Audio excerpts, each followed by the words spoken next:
parlez beaucoup du tantra, de la diagonale, du chemin de la diagonale dans vos formations. Est-ce que tu peux nous dire un peu ce que vous entendez par là, vu qu'il y a beaucoup de termes qui gravitent autour du tantra aujourd'hui, et quel est le lien avec le Kundalini Yoga en fait, pour toi?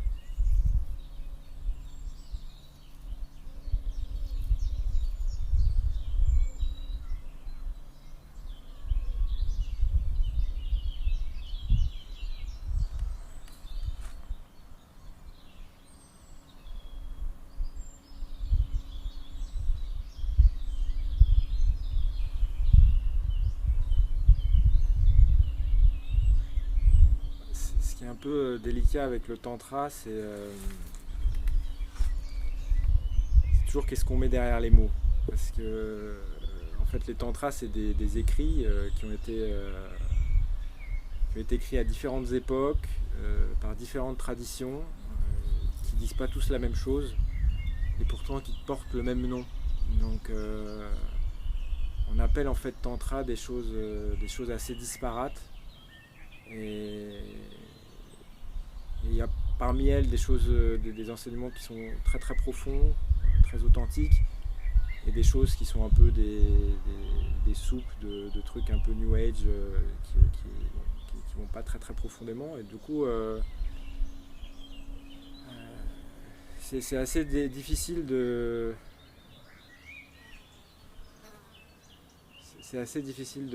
d'en parler en fait. Est-ce que tu peux être plus précis dans ta question? Parce que j'ai l'impression que le mot m'amène dans le silence, mais je sais pas trop vraiment. Qu'est-ce que tu peux être plus précis dans ta question? J'ai participé à des workshops de Kundalini Tantra que vous avez appelés comme tel, du coup je me demandais si c'était... quelle était l'intention derrière le fait d'accoler ces deux mots en fait? Ah ouais. Kundalini Tantra, c'est bien mystérieux.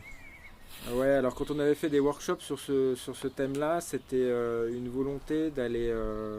qui est un aspect du tantra, hein, qui est d'ailleurs pas forcément un aspect... un parmi d'autres en tout cas, c'était la mise en relation vraiment de la polarité et de reconnaître le jeu des polarités en soi. Donc on l'avait appelé tantra en ce sens-là, dans le sens tisser des liens, c'est-à-dire une notion de réconciliation avec des parties en nous, les polarités en fait, qui peuvent paraître opposées, qui créent la tension, et de voir comment cette tension apparente, donc ça rejoint quand tu parlais de la diagonale, en fait c'est bon, parce que quand deux points sont en opposition, on parle d'un carré en astrologie, c'est quand les planètes sont opposées, donc elles sont en pression l'une contre l'autre, donc c'est des aspects qui nous apparaissent contradictoires ou insolubles, ou en tout cas source de pression. Et comment on va utiliser cette pression pour réveiller le feu intérieur, c'est une partie de la démarche tantrique dans ce qu'on appelle, nous en tout cas, le Kundalini Yoga. Il y a différentes façons de transmettre le Kundalini Yoga. C'est d'utiliser en fait la pression des polarités pour créer une chaleur psychique, en fait, réveiller le feu intérieur.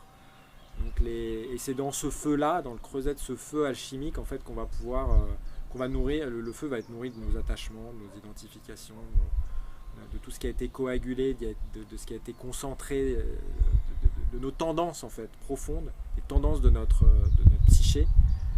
Ça va être ces bûches qu'on va pouvoir mettre pour nourrir ce feu-là en fait, qui est finalement le feu de la conscience. Hein. Et dans les Védas, c'est tout le rapport à Agni. Les premiers hymnes des Védas, c'est des hymnes à Agni. On appelle Agni, c'est le dieu du feu. Agni, c'est là que vient ignition. En français, je sais pas comment on dit, mais allumer, je sais pas si c'est le mot, mais en vrai, ignition, ça donne c'est que l'anglais dérive du sanskrit. Donc c'est quand on commence quelque chose, qu'on se met réellement en mouvement, c'est la force d'Agni. Et c'est comme ça qu'on voit la Kundalini quand on parle du Tantra dans notre transmission. On ne va pas fuir les oppositions, au contraire, on va aller les goûter vraiment profondément et on va aller les goûter corporellement, sensiblement, tactilement. Et c'est en sentant. Parce qu'est-ce qu'on fait d'habitude quand il y a quelque chose qui est une tribulation, une opposition, on fuit. Hein, d'accord. Donc en fait, en fuyant, on éteint le feu. Dès qu'il y a un tout petit peu trop de chaleur, on s'enfuit et ça refroidit. C'est comme si on commençait à allumer un feu et qu'on soufflait dessus. La fuite, c'est l'élément air qui domine, du coup, qui a empêché le feu de se déclarer, de se perpétuer. Donc là, qu'est-ce qu'on fait? Non, c'est l'inverse. On reconnaît nos antagonismes, on reconnaît nos paradoxes. Donc, la première chose, c'est d'arrêter de se réfugier dans un feu, le feu du château fort illusoire, qui a construit des murs très solides, qui est le feu de la prétention, en fait, j'ai compris, je contrôle ma vie, je suis aux manettes, je suis aux commandes. Donc ça, c'est le feu de l'illusion de contrôle. Donc quelquefois, dans les traditions yogiques, on appelle Maya, c'est-à-dire l'identification. Je suis un être séparé et je me pose comme celui qui contrôle ma destinée. Dans la démarche tantrique, en fait, ça commence par arrêter de prétendre, simplement se dire, ok, j'ai commencé par arrêter de prétendre, c'est encore prétentieux de dire ça, c'est reconnaître que je suis en train de prétendre que je sais. Et c'est ça un peu la démarche tantrique, c'est que je reconnais ces antagonismes, et du coup les pratiques corporelles vont être une invitation, et quelle qu'elle soit, que ce soit une danse, que ce soit une posture de yoga, que ce soit la récitation d'un mantra, à partir du moment où je vais me mettre dans une posture, je vais être dans cette invitation de la disponibilité, simplement d'être dans une observation, une contemplation de ce qui est en train de se passer, je vais reconnaître ces antagonismes en moi. Et en reconnaissant cette énergie qui est investie dans ce conflit, en fait, parce que c'est toujours une forme de conflit, les polarités qui s'opposent, quand je reconnais l'énergie qui est investie là-dedans, toute la tendance que ça crée, cette énergie-là, en étant simplement laissée, quand on lui laisse vraiment libre cours, elle se résorbe dans l'espace. Elle se résorbe dans l'espace, se résorbe, on pourrait dire, dans le silence. Et ça, c'est la verticalité. Quand on parle d'éveil de la Kundalini, en fait, c'est l'énergie qui était investie à l'extérieur, dans la manifestation, dans ses antagonismes, elle trouve sa résorption dans la verticalité, dans le silence.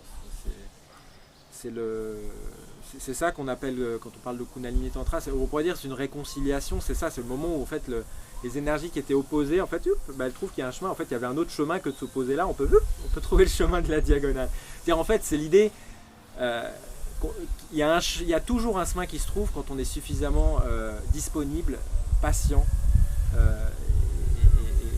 et qu'on arrête de proposer, c'est-à-dire tout le côté volontaire et intentionnel limite considérablement le déploiement en fait de ce qui est simplement là en train déjà.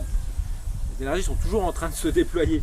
C'est nous qui bloquons le déploiement en décidant qu'on doit aller dans une direction plutôt que dans une autre. En fait. Et donc l'invitation en tout cas quand on parle de Kundalini Tantra, c'est de reconnaître que je suis fait d'opposition, d'antagonisme, et d'utiliser cette apparente pression là pour réveiller ce feu, cet agni. Qui va être après tout le chemin yogique, ça va être c'est entretenir, vénérer, on pourrait presque dire cet agni, parce que tous les Védas c'est ça, c'est faire des grands feux, et on appelle le feu sacrificiel, on fait constamment des offrandes au feu. C'est-à-dire que ce qui était le feu qui était enfermé, coincé dans cette bûche, est révélé par la flamme, et du coup la bûche se consume, change de forme, et le feu qui était emprisonné dans la bûche vient nourrir le feu, le brasier de ce feu intérieur, le feu de la conscience.